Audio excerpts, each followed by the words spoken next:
changement, il se fait de deux manières. La première, c'est quand on touche le fond. La deuxième, c'est quand on est accompagné par un coach. Et quand on touche le fond, des fois, on n'arrive même pas à remonter parce qu'on n'a pas encore touché assez le fond. Et quand on en a marre de toucher le fond, oui, là, on a une énergie, on a un lâcher-prise qui fait que tout ce qu'on veut, c'est de ne plus revivre ça et c'est de comprendre pourquoi on a vécu ça. Et c'est à partir de là, effectivement, que va se mettre en place cette dynamique du changement. Alors, je dis toujours que dans les questions à se poser, il y en a une qu'il faut jamais utiliser, c'est le pourquoi. Pourquoi je vis ça? Pourquoi j'ai eu ça? On est branché sur le passé. Moi, ce qui m'intéresse, c'est le comment.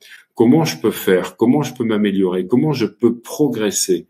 Eh bien, c'est tout ça qu'on va apprendre en coaching. C'est des questionnements puissants, des grilles d'analyse qui vont permettre d'abord de faire un diagnostic de la personne sur ce qu'elle vit actuellement, sur un plan pensée, cognitif, émotionnel, comportemental, et à partir de cette grille d'évaluation, pouvoir comprendre la tectonique des plaques et comprendre les interférences dont parlait donc Timothy Gallwey. Et d'agir sur deux paramètres qui sont bien sûr la motivation, mais surtout les interférences. Et à partir de là, déterminer une planification, les étapes à mettre en place, et puis le premier pas à mettre en œuvre. Eh bien, je peux vous dire que lorsque vous vivez ça pour vous-même, vous allez devenir irrésistible. Quand vous allez mettre en place toutes les clés, avec toutes les étapes du coaching d'excellence, plus rien ne va vous résister.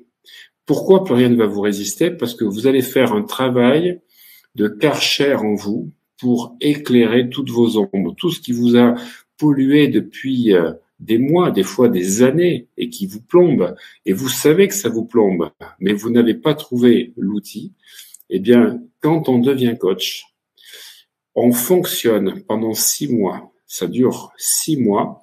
Vous allez avoir des webinars, vous allez avoir des supervisions, vous allez avoir du travail sur vous, vous allez avoir du travail en binôme, du travail en groupe. Et je peux vous dire qu'on est tous sur la même galère parce que je dis toujours, nous sommes tous interreliés. Et quand on fait un travail sur nous, tout le monde en profite, tout le monde y participe.